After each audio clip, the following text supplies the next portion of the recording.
enkiiko zaabwe tusanyuse nnyo tusanyukidde ddala tukwagala nnyo tukusabira era bozze wano twebaza Katonda kubanga ekkanisa nnyingi naye osalawo buli wofuna akadde olusi bwe busoose ate si bwe busemba nsanyuse abatuuze bano balina commitment mu Katonda y'amaanyi weza ogirabye gy'ogiddemu olabe ne buwafaanana naye tulina ekirooto bakiyita Pentagon tujja kugizimba ekkanisa entuuza emitwalo 38 epulaani yaffe ekirooto kyaffe ettaka baalipima nga limala etuulawo bulungi eparking n'ebaawo tujja kuzimba Pentagon era tumanyi nga Mukama ajja kuwangaaza ate ng'era okyalina mu bukulembeze ojja otuleko mu Pentagon nga bw'otuddeko Bisooto akasimiro katusira eko okumanya namanya nga sinafuuka minisita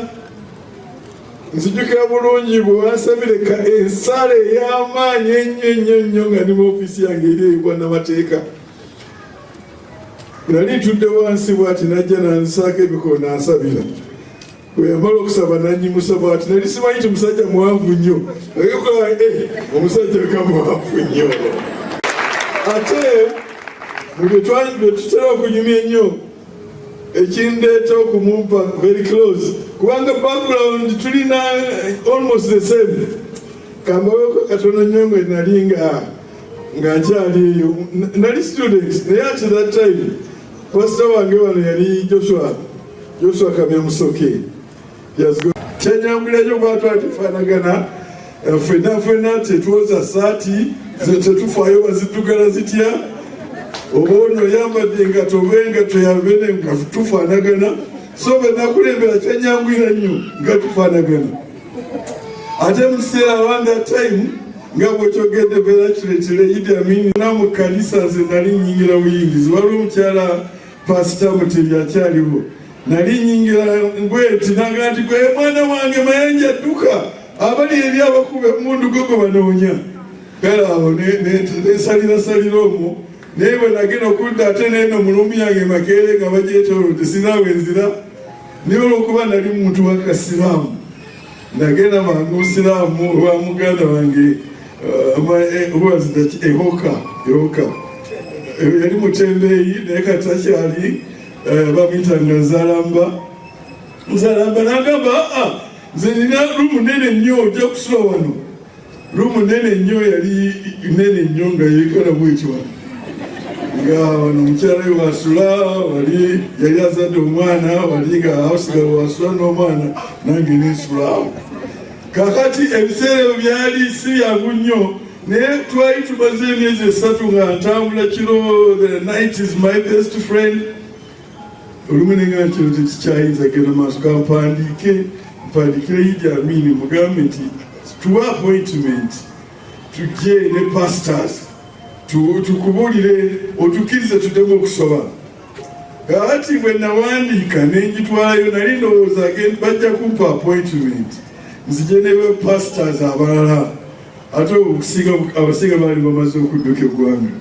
kakati nali mpandisemu pastor Mutabi pastor Obedi Lubaiza n'omulala ali awo pastor wakatale kati yafa nali mpadde dakiika nogati kati this is ready to see mu dakiika eyo simanyi nakyakwogera nali nkyali student sina kantu nagenda buteremu ne bazigulirawo ng'omusajja atudde wali mu koona. It was a Saturday, those days bakolanga ku Saturday half day ng'atudde wali Nasuru Ondoga was the chief protocol, was called Captain Nasuru Ondoga.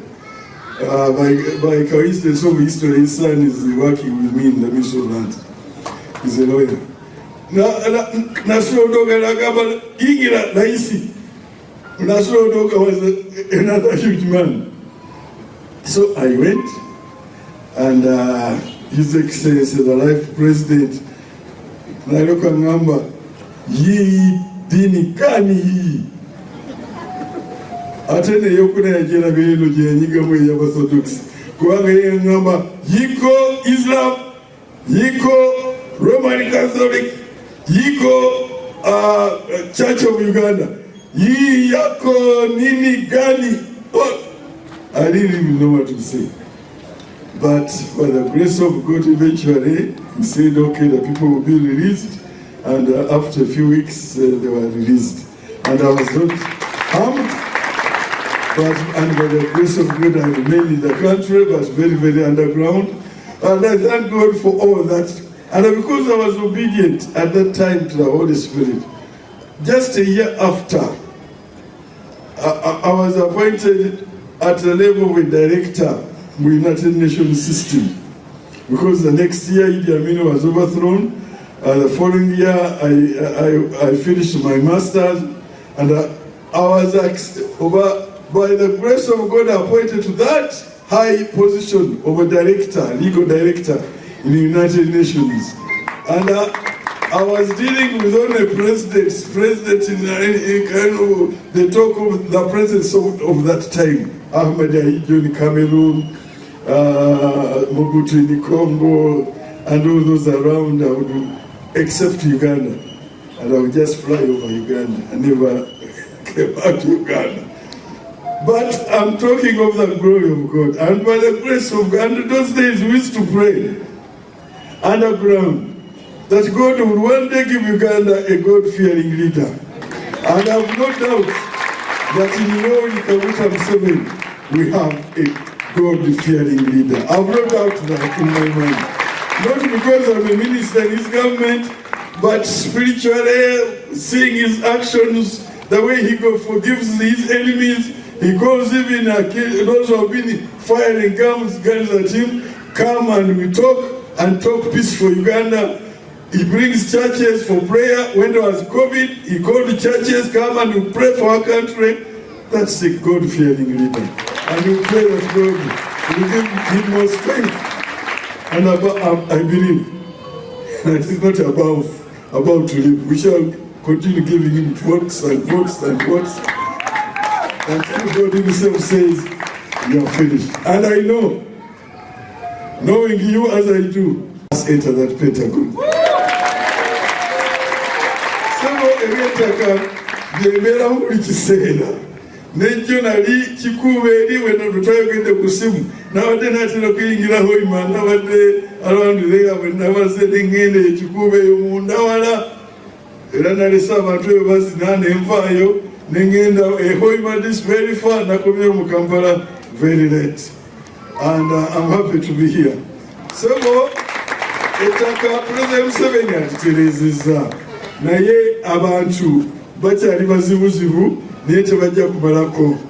Kubanga President Museveni wawetandikira kubanga ettaka lino abamu balowooza nti lwaki bitandiseemu President Museveni's era. Ekintu tekitandise leero ekitu waliwo abawala bakita NAFTA, aba Palestine, abazungu bakita catastrophe. Ffe tuyita kyekango. Kyagwawo mu 1900. Abaganda abaali abalwanyi ab'eddiini at that time nga bakulemberwa Apollo Kaggwa n'abazungu ne begatta n'abazungu ne bawamba obwakabaka, ne bawamba Kabaka Mwanga. Eri 20 ne batula ku lubiri wali Emengo nga bakulemberwa Apollo Kaggwa ne bakwata akaana akato ka bibi Daudi Chwa eringa wa mwaka 13 ne bamugamba nti gwe kabaka kakati. Ne balwana eno lutalo ne bakwata Mwanga ne Kabalega ne babawaŋŋangusa kati bo ne bagamba nti kati tukoze tutya. Ensi tugiwambye tutuule tugigabane. Ne bagigabana. Abo Abaganda abakulibwa omulwanyi Kaggwa ne batwala kitundu kya wakati Mayiro. Abazungu ne batwala ekitundu ekirala yali Crown Land. Bagibalanga Buganda yonna erimu 1,600 square miles. Kati bali ne batwala nga 8 abazungu Crown Land, bo bano Kaggwa ne banne ne batwala 8,000 square miles. Ne bagigabana wakati, ezimu ne bazifuula official miles ezigendera ku ofisi zaabwe, endala nga zaabwe private ne bazigabana. Baali mu Buganda kiri estimated mu kiseera ekyo mwalimu abantu nga miliyoni 2, baali tebawera miliyoni kubanga yali amasaza 3, naye ekiwandiiko kye bakola kye bayita endagaano si wono si ndagaano.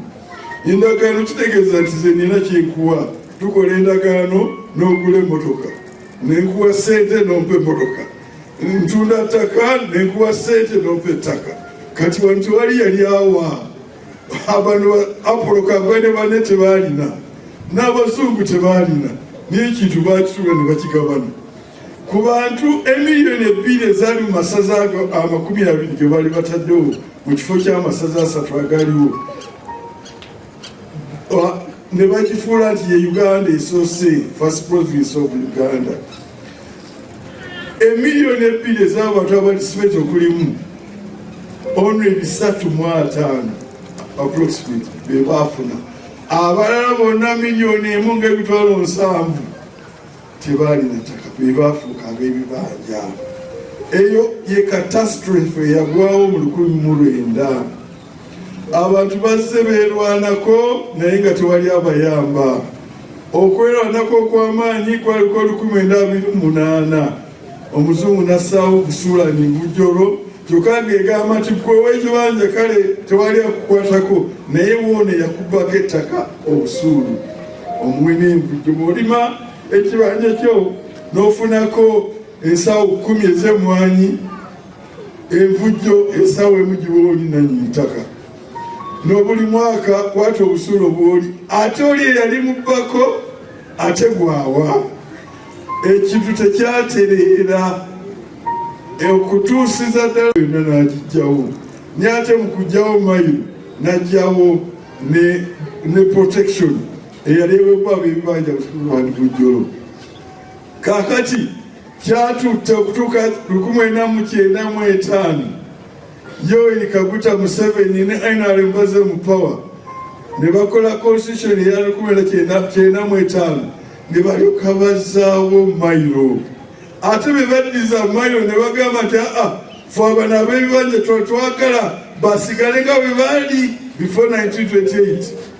It is President Museveni eyagamba nti no, oba ettaka ndizizzaawo erya mayiro, n'abaana abantu bange abali ku mayiro nabe baweebwa ebyapa. Okulwana kwali kungi, abaliwo mu abali ku bibanja nabo bafune obwannannyini obwenkomeredde nga bali, kubanga tewali yagula. Ow'ettaka oli yafuna bufuli n'agabana.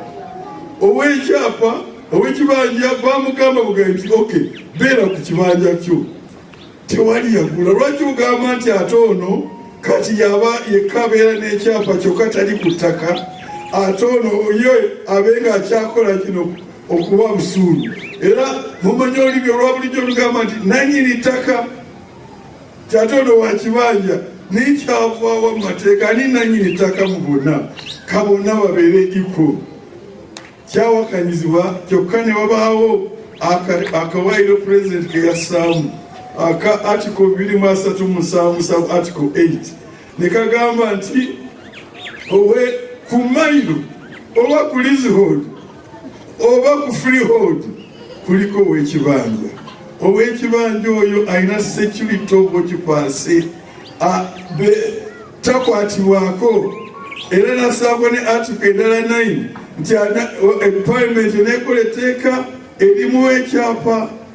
Kaakati ate nga mu 69 Milton Obote nga ttaka lyonna lina alizze mu public land, n'agamba nti buli ali ku public land afune ekyapa awo waali kyali leasehold. Bonna abalina ebibanja ku public land by 1969 Public Land Act, bonna Milton Obote yagamba nti bafune ebyapa ebya liizi. President Museveni we yajja n'agamba nti omuntu toyinza kuba ng'olina Munnayuganda ku ttaka lye ate n'ofunako liizi.